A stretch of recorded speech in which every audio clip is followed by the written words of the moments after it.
Israel kembali dibuat kelabakan setelah kota Eilat luluh lantak dihantam rudal balistik Iran tipe Qiyam generasi terbaru. Dalam serangan itu, sebanyak 154 rumah dan gedung langsung hancur lebur. Benar-benar habis tanpa sisa, seolah-olah ada event renovasi massal tapi gratis dan dipercepat pakai rudal Qiyam.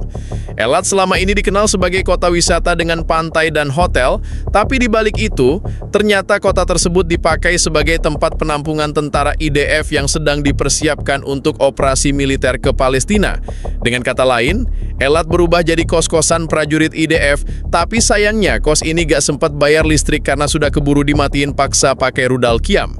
Iran meluncurkan rudal ini bukan sembarangan. Qiyam generasi terbaru memiliki jangkauan yang lebih presisi dan daya ledak yang jauh lebih kuat dari generasi sebelumnya. Serangan kali ini membuktikan bahwa pertahanan Israel yang katanya tak tertembus ternyata lebih rapuh dari pintu kamar kos yang kuncinya sudah rusak sejak lama. Iron Dome yang digadang-gadang sebagai tameng utama bahkan tidak berfungsi maksimal. Rudal masuk begitu saja, seperti maling masuk rumah yang pintunya sengaja dibiarkan kebuka. Hasilnya bisa ditebak, 154 bangunan berubah jadi puing, jalan raya penuh reruntuhan, kendaraan tertimpa beton, dan warga berlarian panik mencari tempat aman. Eilat yang biasanya jadi tujuan liburan turis asing kini tampak seperti kota hantu.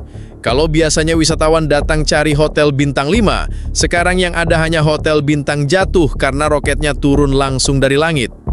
Lebih parah lagi, laporan menyebutkan banyak tentara IDF ikut menjadi korban dalam serangan ini.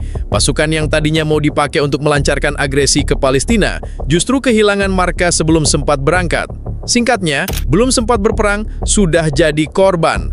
Baru pemanasan, udah kena semprot air keras rudal. Serangan ke Eilat ini dianggap Iran sebagai peringatan keras kepada Israel. Pesan yang ingin disampaikan sederhana. Jika Israel terus memakai kota-kotanya sebagai basis militer untuk menyerang Palestina, maka kota itu siap dijadikan target.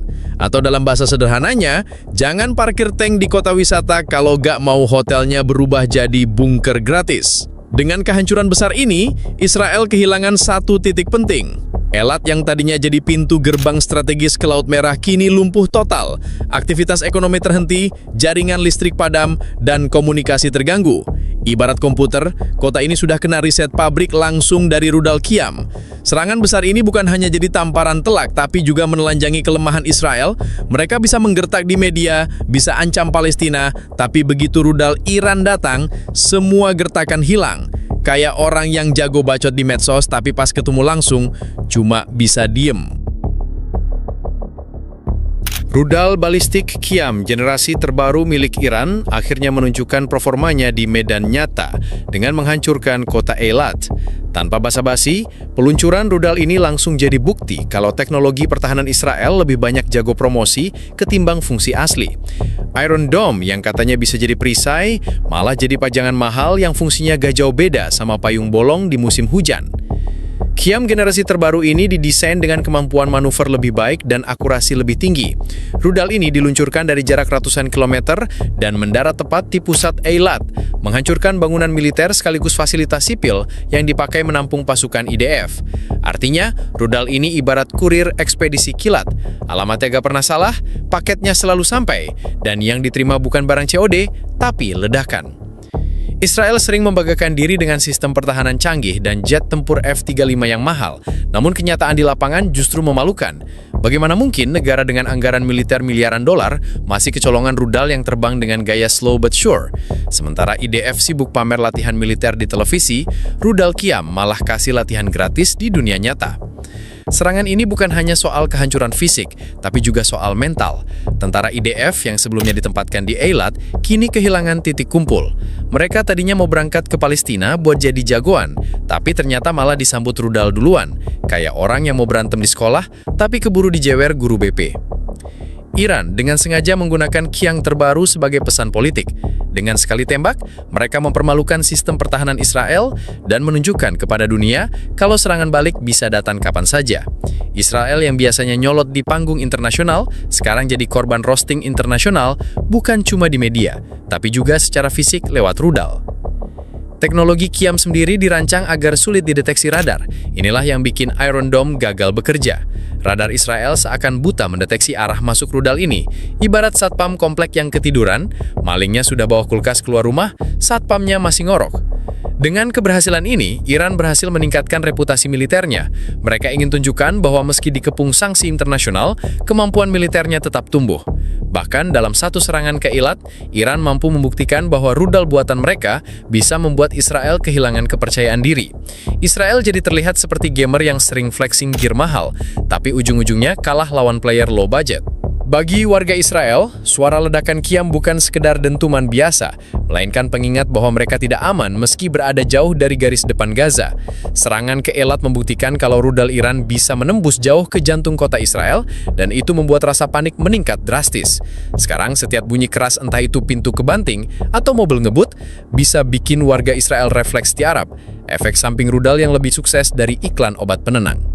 Kesimpulannya, rudal Qiyam generasi terbaru bukan hanya senjata, tapi juga bentuk ejekan strategis. Iran seolah bilang kepada Israel, silahkan pamer senjata canggih, tapi ingat, kami juga punya tombol delete. Kota Eilat selama ini dikenal sebagai salah satu destinasi favorit di Israel.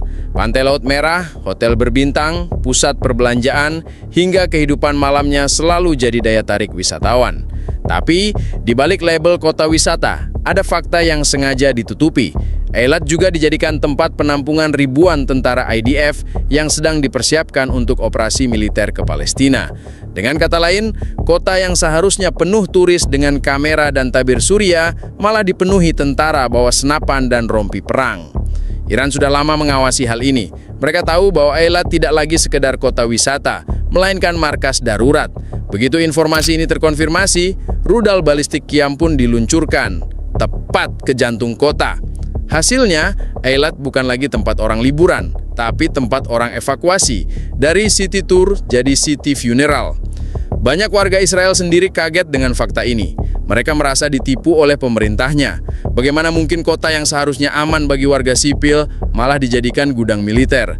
Itu sama saja seperti pemerintah pasang tulisan hotel and resort di pintu masuk, tapi di dalamnya isinya tank, rudal, dan tentara kelaparan. Tidak heran serangan Iran sukses besar, karena target yang disamarkan itu memang sangat jelas bagi mata intelijen. Kehadiran pasukan IDF di Eilat sebenarnya bagian dari rencana agresi Israel ke Palestina. Tentara disiapkan untuk bergerak cepat dari selatan menuju Gaza, memanfaatkan jalur strategis lewat Laut Merah. Namun, kenyataannya pasukan itu malah menjadi korban serangan sebelum sempat bergerak. Ibarat atlet lari yang sudah pemanasan di garis start, tapi tiba-tiba lintasannya ambruk dihantam meteor. Kini reputasi IDF ikut hancur bersama bangunan di Eilat. Mereka yang tadinya ingin tampil gagah di garis depan, justru gagal nyamar sebagai turis. Pasukan IDF di Eilat kelihatan seperti anak sekolah yang pura-pura belajar kelompok, padahal main game. Sayangnya, kali ini ketahuan sama guru, dan hukumannya bukan teguran, tapi rudal. Serangan ini membuka mata banyak pihak bahwa Israel bermain kotor dengan menempatkan pasukan di tengah kota sipil. Iran dengan cerdas membalas strategi itu, sekaligus memberikan pesan bahwa tidak ada tempat aman jika dijadikan basis militer.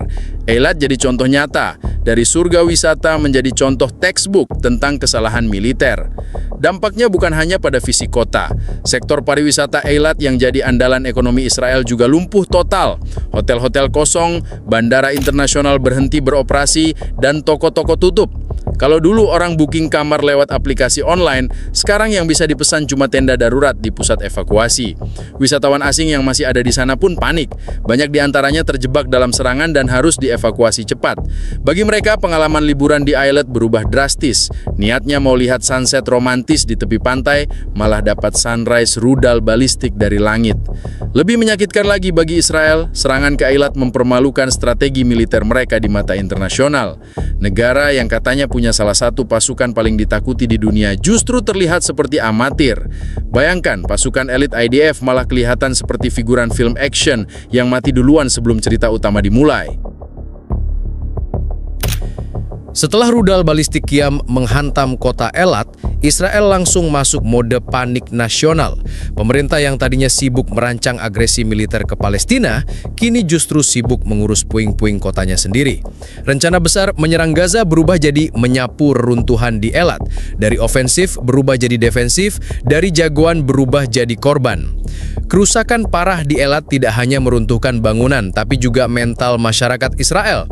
Ribuan orang harus dievakuasi, ratusan luka-luka, dan puluhan hilang. Media lokal menampilkan gambar warga yang berlarian menyelamatkan diri, wajah ketakutan, dan tangisan anak-anak. Ironisnya, Israel yang selama ini membanggakan diri sebagai negara paling siap menghadapi serangan, ternyata lebih panik daripada penonton bioskop yang tiba-tiba lihat kecoa lewat di layar.